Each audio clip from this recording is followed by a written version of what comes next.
Welcome to Unshakable with Human Design, the show dedicated to helping entrepreneurs use human design to shift from hustle to flow without sacrificing results. Come here to become an unshakable human and build an unshakable business according to your human design. I'm your host, Nicole. Hello and welcome to Unshakable with Human Design, everybody. I'm your host, Nicole, and it's just you and I today on a holiday week. So here in America, we are about to celebrate Thanksgiving. That will be tomorrow if you're listening to this on the day that this episode was released. Thanksgiving is the next day. And this is the start of the holiday season. So whether you're American or not, we're rolling into the holidays. I think there's like 14 different holidays throughout this season. So whatever it is that you celebrate, usually what the holidays mean is coming together, being with friends, being with family mostly is usually what it is, but everybody's life is different. And I wanted to do an episode on this show. My goal is always to, obviously, we cater to the entrepreneurial crowd. We cater to the high achiever crowd, because that's just who I naturally speak to. But my goal is always with this show is to show you how human design is present in your everyday life and how it can help you navigate the practical relationships and situations that we're all facing every single day. So yes, that can be in your business because as we're trying to achieve, as we're trying to grow, as we want to reach new heights in our life, use our gifts differently, let our light shine, all of that stuff. Yes, human design is an indispensable tool in helping you. Honestly, it helps you most to be able to do that without burning yourself out and being so fixated on the achievement that you forget everything else. And it shows you what your way is. And it can show you where maybe you've thrown up resistance in your life because you're trying to do something somebody else's way. And that's the business side of it. There's also the very super practical moment-to-moment daily life practices of this and applications of this in our relationships. So I always think about human design whenever I'm going to be with my family in particular, because I don't know if anyone triggers us more than our family. Our relationships are very different. So I wanted to highlight some concepts and some ways that we can use human design to maybe not get caught up in the emotionality or in the negative energetic relationships that we have going on over the holidays. How can we have a more harmonious or productive, at least, interaction over the holidays? And what I mean by productive is, if you listen to this show for a while, you know that I always say triggers are gifts. Triggers are gifts. If you can notice and identify your triggers, then you will most likely be able to find the areas of yourself that needs healing. So if you are triggered by certain things being said, if you're triggered by someone talking about weight or body image or things like that, then you know that that's an area where you have wounding and you need healing around. So it can show you where you have your work to do. So it can be productive in that respect. You can use family as a beautiful way of triggering you into your own healing. But really what I want to focus on is just understanding what these energetic relationships are, conversations, energetic conversations that are always happening underneath the actual conscious vocal conversations that we're having, right? We see this with animals. We're interacting with animals energetically all the time. But people are doing it too. But because we're so focused on the words that we're saying, I didn't say anything, I didn't do anything, that we're not taking into account just this energetic relationship that's going on. It's going on in every relationship that we have. And there's different types of relationships. There are the one-to-one interpersonal relationships, and then there are group dynamics. I'm going to get into group dynamics and what that really means. These are fascinating concepts that are honestly a huge fascination point for me. I've done a lot of work on this recently and a lot of studying around it, and I'm completely taken by it. And I think that it's so valuable for us to know, especially if we're looking to live as individuals. But my goal today is to really focus on what is it when we walk into a room, what's happening there, and how can we better navigate that interaction without our words? How can we be in control of our energy? So one, I had a client ask me recently, is there a way that we can protect our energy? Are there ways that we can protect our energy when we go into rooms?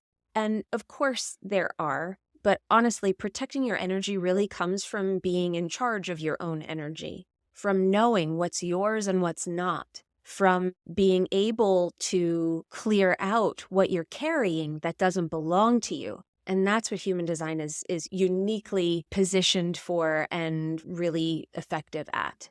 So let's talk about what happens when we walk in a room. What is that energetic conversation that's happening? And why is it so heated when we walk in and we're talking with family? Especially like we haven't seen family in a long time, so we think, oh, it'll be fine. We haven't seen each other in a long time. That energetic stuff is always there. And then you have all of the actual circumstantial history on top of it. But let's talk just from the energetic standpoint. Now, if you haven't downloaded our deconditioning guide yet, please do. This will be a really helpful tool for you in understanding just where you're sensitive, because that's where we're going to start.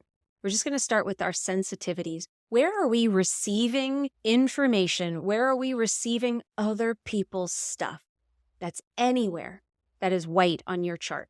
So if you have an open head center, then you're receiving all of the pressure from the other people in that experience with you. So if someone has a defined head center, they're going to be trying to, or it'll feel like they're maybe pushing their thoughts onto you. And maybe you're very receptive to it. And maybe you really take it in. And maybe you're having a good time with it. And that's wonderful. As long as you are very well aware that those are not your thoughts, that they are not necessarily for you, and to be consciously evaluating whether you want to take them on as your own. But this is what conditioning is. Some people will have dominant energy over you naturally. And sometimes that will feel really healthy, like a healthy exchange, like almost you're borrowing that person's bigness in that way. And you get to have it for a little while and it feels good. And that's usually when that person that is sending you that, when they have that definition, they are giving you healthy stuff. They're at a good place with that definition in their chart. They are in alignment there. So you're receiving that alignment. So anywhere, if you look at your chart, if you pull out your chart right now and you look at any of the centers that are white, those are the energies you are going to receive from other people. Those are the energies you are going to receive from other people. Now, if you happen to know the charts of the other people who will be there, you can actually see which ones do they have and which ones do I not have. So what do they have defined? What's colored in on their chart that is not colored in on yours? All of that is going to be what you receive. And then vice versa. What do you have colored in on your chart that they have white on their chart?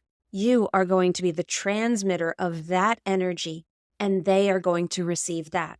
So it's going to be your job. So I have a defined emotional center. And this is another reason. So a lot of times when we come together for the holidays, 50% of the world is emotional and 50% of the world is not, just statistically speaking. So if you have a defined emotional center, you are going to bring the emotional energy to that party. You are going to be the transmitter of that. So what's important for you to do is to be in a good place with your emotional energy. Process your emotions. Before you go to your family gathering, make sure you're doing exercises like breath work, tapping. Are you processing the emotions that you're feeling, the circumstantial emotions that you're feeling, and also just getting into a place where you understand your emotional wave, where you aren't throwing your emotions on people? Are you understanding that if you are at a tension point in your emotional wave, if you're at a low point in your emotional wave and you go to that party, maybe it's best for you to do less talking at that party. Maybe it is a holiday where you very consciously maybe take a step back from interacting with people, not in a grumpy way, but you're being conscious and you are being a good citizen by understanding that I'm in a funky emotional place with my emotional wave and I might be easily triggered in this state, or I might be unintentionally emotional in my responses to the things that people are saying. So you might take 5. You might go for a walk in the middle of the day, or if you're staying for the weekend with people, make sure you are meditating, you are tapping, you are doing whatever tools that you have in your tool belt for nervous system regulation and for processing your emotions.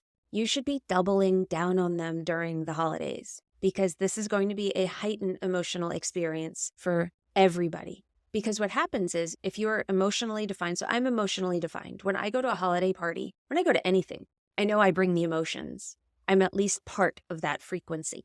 So it's my responsibility to not bring funky emotional energy into that interaction. Or what's going to happen is the people who have it undefined, who have an undefined solar plexus, are going to receive my funky energy and they are going to amplify it. Unless they are highly self-aware, energetic, spiritual people who do a lot of this work, who can understand that my emotions don't belong to them and know what it is and not be swept into my wave. Unless they are like that, which I don't know about you, but my family is not. They don't do any of this work. We have to be conscious of the fact of what we bring in. And then if you are undefined emotionally, you have to be what we call in the biz, be a screen, not a sponge. Can you allow yourself? So this is where that deconditioning guide, if you want to download it, all you have to do is DM me decondition on Instagram. I'm at Nicole Lano Official. We'll send you the guide there. Or go to NicoleLano.com/deconditioning. DM me either of those words or DM me that word or go to that link and you can download it right there. We'll also link it up in the show notes for you. But this guide, it gives you a little map so you can look at it and you can see what the not self is.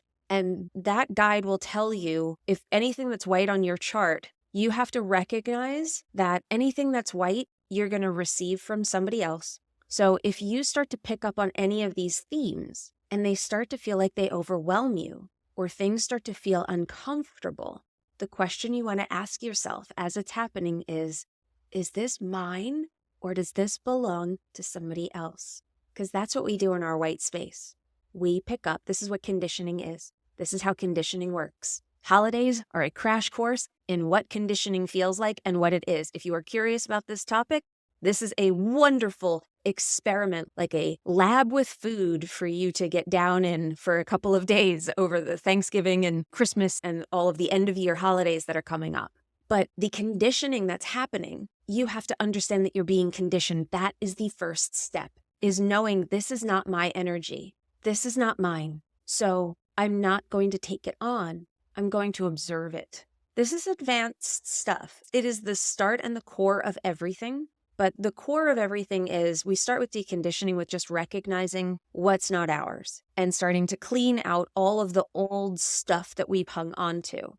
So if you have an open solar plexus, we'll go with the solar plexus example a little bit longer. If you have an open solar plexus and you haven't processed the emotions that you feel or the ones that you've picked up from other people, if you haven't processed those, then you're walking in with other people's emotions in you already. A lifetime of emotions that you have not dealt with. That's what you bring to the party.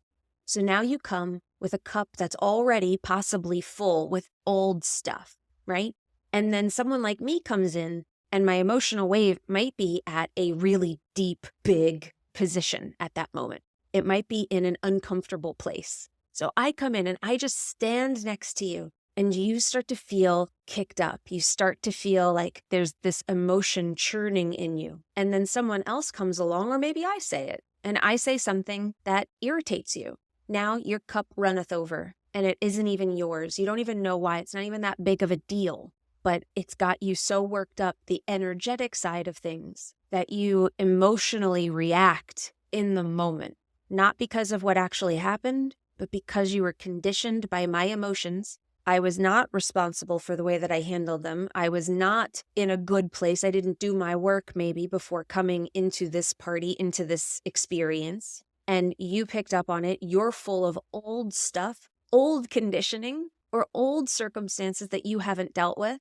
So you amplify my emotions by you 10x them, and then they explode all over the place. Even if you don't explode, that becomes the energy in the room, and it becomes tense, and it becomes uncomfortable. And then everybody just feels like, I got to get out of it. This is why this happens. So this is why getting air is not rude.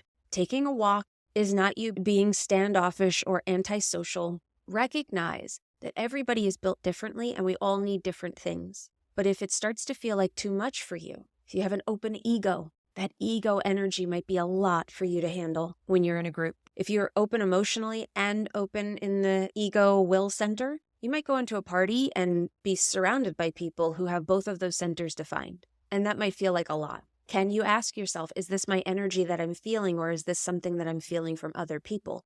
Not to blame them, by the way. It is not to blame them. It's never anybody's fault what we energetically bring in the room. Of course, we have a responsibility to be in a healthy place with all of our stuff. However, nobody's trying to push it on you necessarily. I mean, some people are. But let's give everybody the benefit of the doubt that they're not intentionally trying to do it.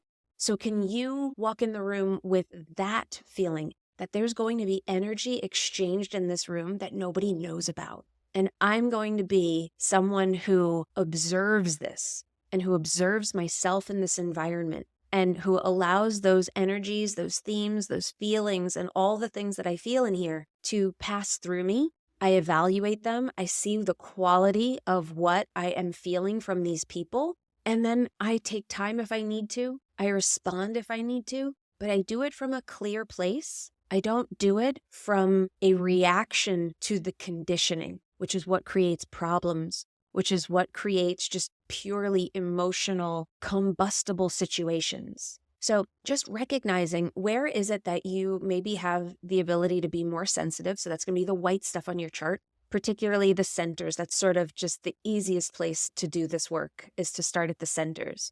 What centers do you have undefined, and what centers do the people that you know have defined? You're going to see which ones maybe you have the ability to be overtaken, or maybe it can feel a little overwhelming in those. And even if you don't know the charts of the other people who are going to be in the room, you can certainly do this work. I know that my head center is open, my ajna center is open, and my root center is open. So I can tend to really get uncomfortable around the holidays around pressure. The head and the root center are pressure centers, particularly the root. The root wants to move. So I get this when people are asking me to make plans and they're pushing me like, right now, give me this information. When are you coming? What time will you be here?